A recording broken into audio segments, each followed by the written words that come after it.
interested in like how gesture is sort of culturally defined, especially as platforms like Facebook and Oculus or Microsoft and Kinect are increasingly in the business of understanding how gestural data points signify.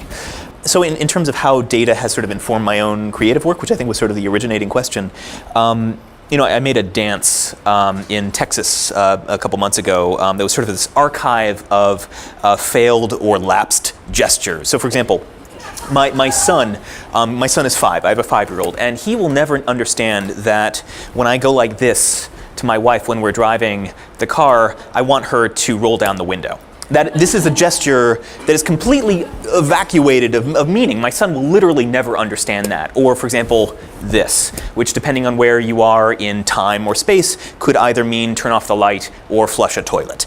And these are gestures that, these are important data points. This is my archive, right? But these gestures only live in specific times and specific places.